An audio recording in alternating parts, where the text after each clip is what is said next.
Hai guys, jumpa lagi bersama admin di sini. Baru-baru ini guys, tenaga ahli utama kantor staf Presiden KSP menyebutkan Presiden Joko Widodo telah memenuhi janjinya berkantor di IKN sebelum 17 Agustus 2024 ini. Nah, kan akhirnya jadi nih guys, jadi berkantor di IKN maksudnya. Untuk menepis keraguan publik dan membuktikan komitmen bahwa target pencapaian pembangunan tahap 1 sudah sesuai dengan rencana yang sudah dicanangkan gitu. Ya, kita tahu sendiri kan guys, rakyat Indonesia aja masih banyak yang ragu perihal IKN ini. Apalagi negara tetangga kita, bener kan?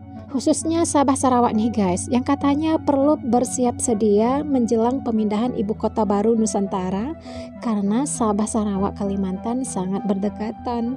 Dengar informasinya nih, Malaysia pun ingin membuat pembangunan di Sabah Sarawak agar nggak kelihatan ketinggalan gitu. Indonesia Malaysia bisa sih kerjasama di bidang ekonomi. Jika perdagangan kedua negara ini meningkat, maka bisa mensejahterakan rakyat. Bener kan guys? Sebenarnya Malaysia juga ingin menjadikan Sabah Sarawak sebagai pusat perdagangan baru Malaysia. Gimana teman-teman? Tulis pendapatnya di kolom komentar ya. Supaya menjadikan Sabah dan Sarawak sebagai pusat perdagangan baharu negara. Jelasnya ini kerana peluang terbuka luas untuk kedua-dua wilayah Malaysia di Borneo itu meraih manfaat susulan pembangunan Ibu Negara Baharu Indonesia, Nusantara di Kalimantan. Potensi kedua negeri Sabah dan Sarawak sangat besar dan kini terkuat luas susulan keputusan Indonesia memindahkan ibu kota negara IKN ke Kalimantan Timur yang mana Malaysia berkongsi tanah besar Pulau Borneo. Kalau negara besar Indonesia pun sudah mengalihkan pusat pentadbiran dan pembangunan ekonomi keluar dari Pulau Jawa, maka adalah signifikan dan konsisten bagi Malaysia turut mengalihkan pandangan ke Pulau Borneo, Sabah dan Sarawak sebagai kawasan pertumbuhan baru. Katanya, Malaysia perlu memanfaatkan pembangunan Nusantara kerana banyak kegiatan ekonomi sampingan yang boleh diperoleh apabila Nusantara siap sepenuhnya.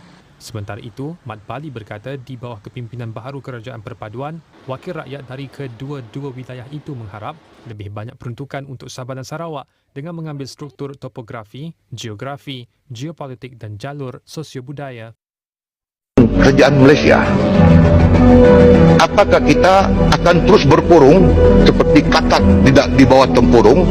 Penggunaan di Sabah dengan menegaskan Indonesia ketika ini sedang membangunkan lebuh raya di Kalimantan dalam usaha memindahkan ibu kotanya ke wilayah itu. Antara ibu negara ini dengan Kalimantan hanya 460 km dan Indonesia telah membuka jalan lebuh raya mereka. Kita belum ada apa-apa tindakan. Kalau kerajaan federal rasa ini adalah hubungan antara Sabah dan negara Indonesia, maka empowerkan kita, bagi kita kuasa berunding.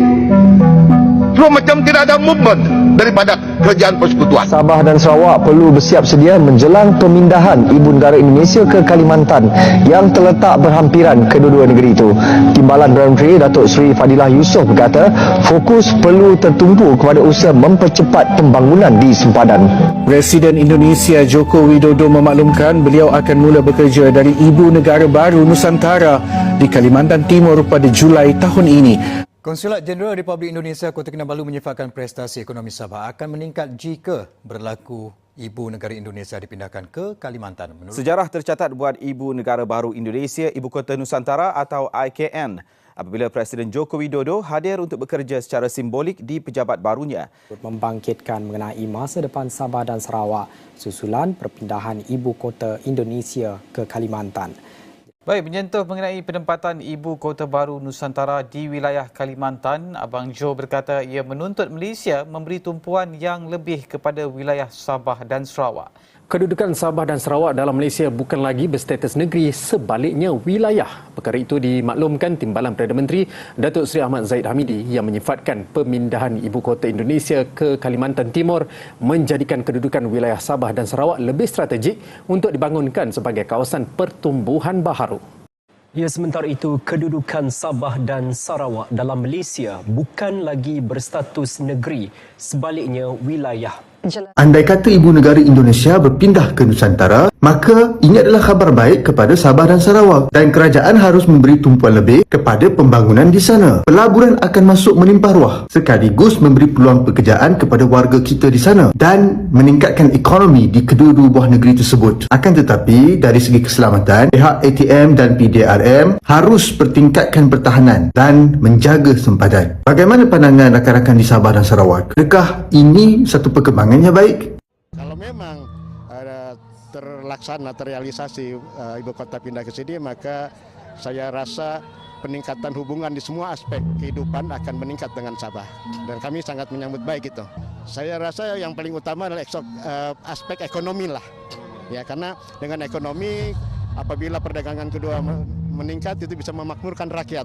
Dan tujuan daripada pemerintahan tentunya, kerajaan tentunya ingin memakmurkan rakyatnya.